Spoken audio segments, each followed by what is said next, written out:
Já estamos de volta com o nosso Profissão Mulher e olha, eu gostaria de lembrar você que está aí do outro lado da telinha que você pode participar do nosso programa a qualquer momento. Você pode fazer através das nossas redes sociais, que é o @programa Profissão Mulher Oficial, através do nosso e-mail, que é o produçãoppm@gmail.com e também através do nosso WhatsApp, que é o 11 94588 6161. Queria aproveitar esse momento e mandar um beijo muito, muito, muito grande para todos vocês das mais diversas partes do nosso país que têm acompanhado o nosso programa, têm mandado mensagem. Às vezes, gente, a produção demora um pouquinho para responder, porque, graças a Deus, são muitas mensagens, mas aos poucos a gente responde todo mundo. Muito, muito obrigada por todo o carinho que vocês têm, minha amizade, meu carinho, minha gratidão e meu respeito sempre. E falando em respeito, né, doutora Ana Bernal? A doutora, que na verdade é advogada especialista em direito penal e processual penal e diretora da Comissão de Direito Penal Econômico na OAB. Doutora, aquilo que a gente falou no comecinho do programa, que mesmo com a evolução de tudo, né, eu acho que as mídias sociais, a internet, ela se tornou uma avalanche. Hoje as pessoas conseguem, muitas vezes, ter acesso... sofreu alguma coisa, enfim, ela sofreu algum abuso, ela foi discriminada de alguma forma, ela coloca nas redes sociais e isso toma uma proporção muito grande e as pessoas as pessoas ficam cientes disso.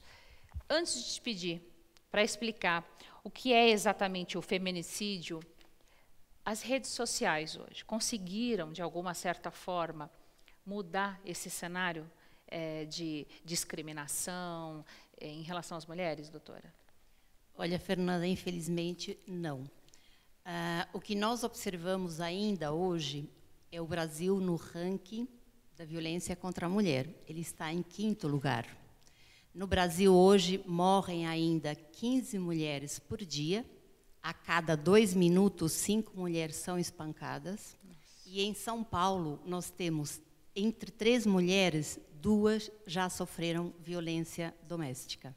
Puxa. Então, isso significa que nós não tivemos redução na violência doméstica. Se você me perguntar, aumentou a violência? Não é que ela aumentou. A verdade é que as pessoas hoje, com a mídia e com as redes sociais e com programas igual ao seu, nós sabemos mais desses números. Antes, esses números eram totalmente desconhecidos para nós. Então, isso hoje é mais claro. Com a vinda da Lei Maria da Penha, que hoje é a lei que ampara as mulheres que sofrem violência e agressão dos maridos, dos companheiros, porque a violência doméstica não é sofrida apenas por marido ou companheiro, é pela pessoa que está na casa, que pode ser o pai, o padrasto, o tio. Elas tiveram amparo por essa lei, onde tem medidas protetivas que lhe dá algumas garantias. Então, as estatísticas, através das delegacias da mulher, elas podem ser ali colhidas com maior facilidade. E, por isso, nós temos acesso a números que antes nós não tínhamos. Uhum. Mas ainda é lamentável, então, nós, de certa forma, a lei melhorou, as mulheres hoje têm um amparo, já têm uma certa melhor condição quando chegam numa delegacia para serem atendidas, mas ainda é lamentável nós estarmos no 5º lugar no ranking da violência doméstica contra a mulher. É lamentável, é triste, é vergonhoso, é doloroso. Olha, é uma coisa assim, eu que apresento um programa, né, que a gente acaba lidando não só com mulheres, mas com homens, mas recebendo muitos relatos de todos os âmbitos, doutora. É muito triste a gente ter, assim, chegar nesses números, ter esse tipo de informação, mas se não tomar ciência e não dividir isso com vocês, eu acho que a possibilidade de mudança se torna nula. Doutora, quando é que a gente caracteriza uma violência contra a mulher? O que é exatamente uma violência contra a mulher?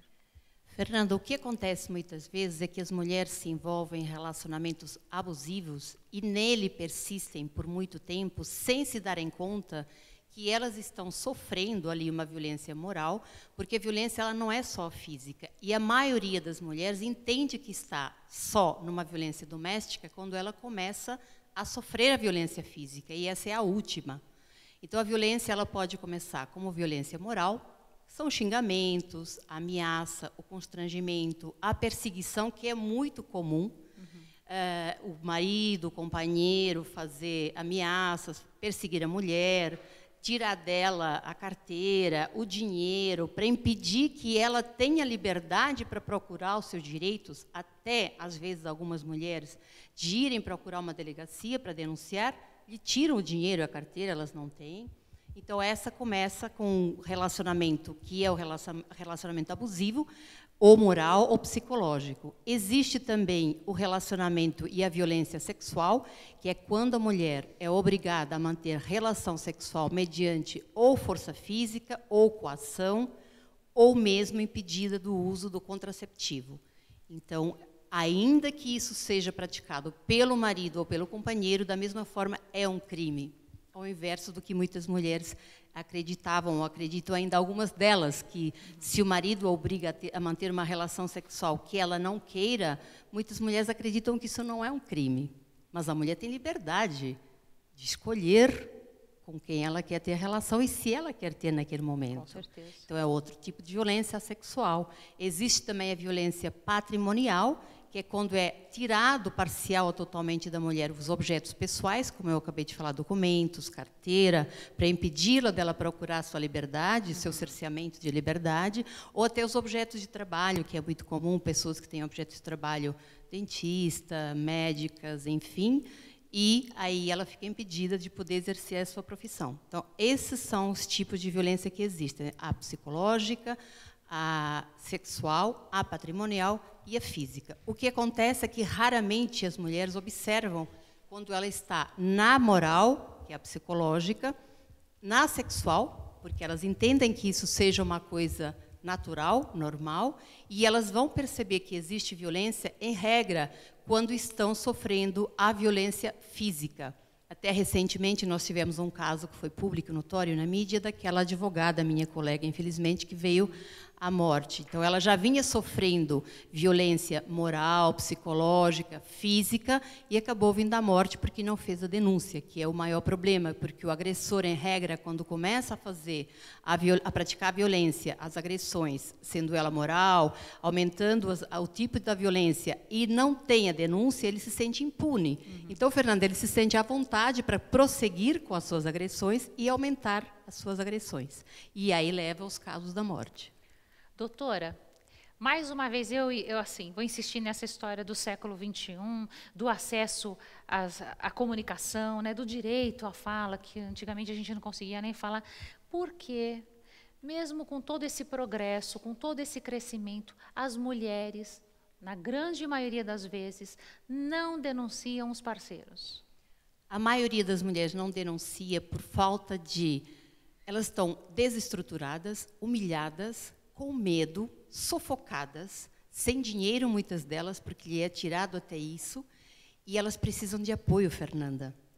Essa mulher, ela está tão frágil, tão fragilizada, tão magoada, tão machucada, que às vezes ela não consegue. Não tem forças. Muitas vezes ela até quer, mas não consegue. Muitas não têm a informação de que existem delegacias especializadas, que é a Delegacia da Mulher, em São Paulo, tem em toda a região, e durante a noite, na Sé, uma que permanece 24 horas aberta. Nós estamos falando para o Brasil inteiro, mas no Brasil inteiro tem delegacias da mulher. A Lei Maria da Penha obrigou a que haja delegacias especializadas. Essas delegacias têm um atendimento diferenciado. Em quase todas elas, o atendimento é feito por mulheres, porque são pessoas mais acolhedoras naquele momento em que a mulher está muito fragilizada. Não vou lhe dizer que em todas sejam mulheres, porque às vezes não há número de mulheres suficientes. Mas ainda esses homens que atendem essas mulheres são pessoas um pouco mais treinadas, que o ideal realmente seria que fossem todas mulheres. Mas, às vezes, falta realmente o número de pessoas, mulheres, para fazer esses atendimentos. Quando há esse registro de ocorrência, é importante que você, mulher, relate qual é exatamente o tipo de violência que você está sofrendo e que você faça exatamente o registro para que seja, para você, concedida a medida protetiva exatamente daquilo que você precisa. Porque se ela registrar o que está sofrendo, existe a possibilidade do juiz conceder de imediato uma medida protetiva, daquilo que ela precisar. Afastar imediatamente o marido da casa, o agressor, que pode ou não ser o marido, eu estou referindo o marido genericamente, como eu já falei. Revogar procurações, porque às vezes eles pedem para que essas mulheres assinem procurações para eles terem plenos direitos para vender até bens, Sim. que são em nome dos dois, para que ela possa ficar sem nenhum patrimônio. Tirar os filhos, quando esses filhos também estão em perigo de violência. Trâmite assim que registrou o boletim de ocorrência, imediatamente chegar na mão do juiz para que seja expedida essa medida. Essa mulher ser encaminhada para um lugar onde ela esteja protegida, fora do alcance desse agressor, transporte para levá-la até a casa dela, para pegar os seus pertences, retirada do marido da casa, permanência dela na casa, se for o caso, tudo isso está amparada pela Lei Maria da Penha. Isso está previsto. Então, a mulher que vai à delegacia, ela tem todos esses direitos e deve sim pedi-los, porque lá estão previstos. Agora, se ela não falar exatamente qual é a violência e o que ela precisa, as pessoas não vão poder ajudar. E, às vezes, ela não tem esse conhecimento. Então, por isso é importante isso que nós estamos fazendo aqui, para que ela saiba exatamente o que ela tem direito e o que ela pode pedir. Esses processos todos, Fernanda, correm no Juizado Especial de Violência Doméstica, justamente para não se misturarem com outros processos, para que tenha um trâmite mais célere, para que seja dada uma resposta mais imediata, para que esse agressor tenha um tratamento diferenciado, mais rápido, seja punido com mais rapidez, para tentar que se diminua essa violência que ainda é muito grande. Puxa vida, gente, olha... doutora, eu acho que esse assunto é muito extenso. A gente ainda está na metade do programa, mas eu tenho outros convidados. Eu já gostaria de reiterar aqui o pedido para que você volte outras vezes. Eu sei que a agenda às vezes é muito complicada. Mas, enfim, nós vamos para um rápido intervalo e a gente já volta. É bate lá, volta cá.